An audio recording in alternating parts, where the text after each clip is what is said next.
Bonjour, aujourd'hui on s'attaque à un sujet absolument crucial, la méthodologie des exercices juridiques.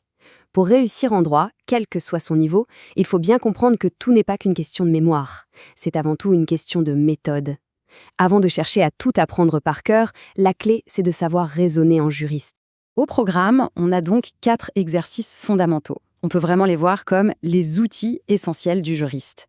Il y a la dissertation pour argumenter, le commentaire pour analyser une décision, le cas pratique pour résoudre un problème concret, et enfin la note de synthèse pour organiser l'information.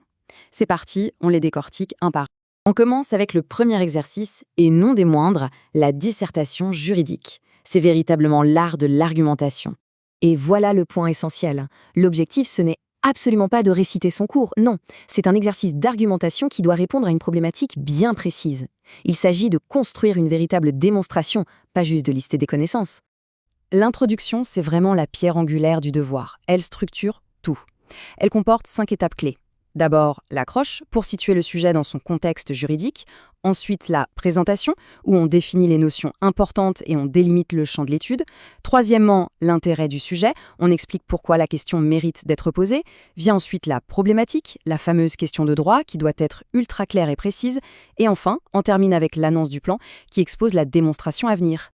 Et ça, c'est une règle d'or. Retenez bien, pas de suspense en droit, on n'est pas dans un roman. Il faut annoncer clairement ce qu'on va démontrer dès le début. Le correcteur a besoin de savoir exactement où on l'emmène, et ce, dès l'introduction. La clarté, c'est la clé.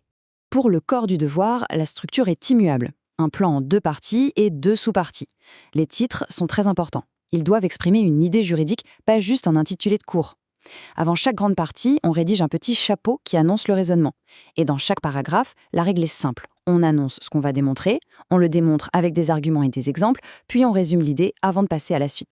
Allez, on passe au deuxième exercice, le commentaire d'arrêt. Là, on est vraiment à la jonction entre la théorie et la pratique, puisqu'il s'agit d'analyser une décision de justice. Attention, le commentaire, c'est un exercice d'équilibre. Il y a 2 grands pièges. Le premier, c'est d'être trop théorique et de transformer son commentaire en dissertation qui oublie l'arrêt. Le deuxième risque, c'est l'inverse. Faire trop de paraphrases et se contenter de répéter ce que dit le juge sans aucune analyse. Tout l'art est de trouver le juste milieu. L'introduction d'un commentaire ressemble à une fiche de jurisprudence, mais en plus riche. On commence par une accroche pour situer le thème. Puis, on présente les faits et la procédure. On formule ensuite le problème de droit.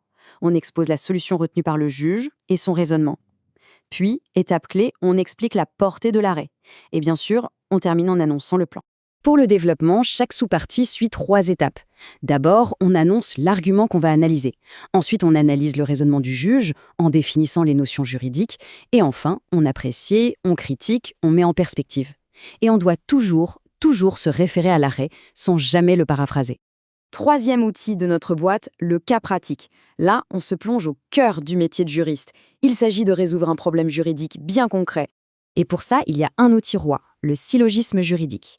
C'est la structure de raisonnement à maîtriser. C'est une logique en 3 étapes qui garantit une réponse rigoureuse et bien fondée. Alors, ces 3 temps, quels sont-ils? D'abord, la majeure, c'est la règle de droit. Ensuite, la mineure, ce sont les faits qualifiés juridiquement. Et enfin, la conclusion, c'est l'application de la règle aux faits. Pour que ce soit bien clair, regardons cet exemple. Le syllogisme classique que tout le monde connaît. Tous les hommes sont mortels, c'est la majeure. Socrate est un homme, la mineure. Donc, Socrate est mortel, la conclusion. En droit, c'est pareil. Majeure, la police municipale assure le bon ordre. Mineure, une manifestation menace la sécurité publique. Conclusion, donc le pouvoir de police peut être utilisé. On voit bien que la structure de pensée est identique. Et un point très important à garder en tête, ce qui compte, ce n'est pas tant la réponse finale, mais la rigueur du raisonnement. Ce qui sera évalué, c'est la qualité de la démonstration, la solidité du syllogisme. On arrive au dernier exercice, la note de synthèse. Attention, ici on change complètement de registre. L'objectif est de sélectionner et d'organiser l'information de manière totalement neutre. Ce qui est unique avec la note de synthèse, c'est qu'elle ne demande aucune connaissance préalable. Tout est dans les documents. Contrairement aux autres exercices, il ne faut surtout pas argumenter ou donner son opinion. L'objectif, c'est d'être neutre et factuel. La méthode est donc la suivante. D'abord, une lecture pour identifier les idées essentielles, les convergences et les oppositions entre les documents. Ensuite, la rédaction. L'introduction est courte, elle va droit au but. Le développement est structuré en 2 parties avec des titres neutres et factuels. Et point crucial, chaque idée doit être reliée à un document source, sans aucun commentaire personnel. Voilà, nous avons fait le tour de ces 4 exercices fondamentaux. En conclusion, ce qu'il faut retenir, c'est que derrière ces différentes formes, il y a un seul et même objectif: apprendre à penser et à raisonner en juriste. Cette phrase résume tout. En droit, la méthode est aussi importante que les connaissances. On peut voir les connaissances comme les ingrédients et la méthode comme la recette. Sans la recette, les meilleurs ingrédients ne servent à rien. C'est la maîtrise de ces exercices qui fait d'un étudiant un juriste. Les bénéfices sont très concrets. Une méthodologie claire rend une copie plus lisible, plus convaincante et donc mieux notée. C'est aussi simple que ça. Le conseil que l'on peut donner, c'est de vraiment travailler la méthode avant de se noyer dans le contenu. La différence se verra immédiatement. Alors pour finir, la question est de savoir par où commencer. Parmi ces 4 outils, la dissertation, le commentaire, le cas pratique, la note de synthèse, lequel a le plus besoin d'être affûté pour passer au niveau supérieur? Le choix est personnel, mais essentiel pour progresser.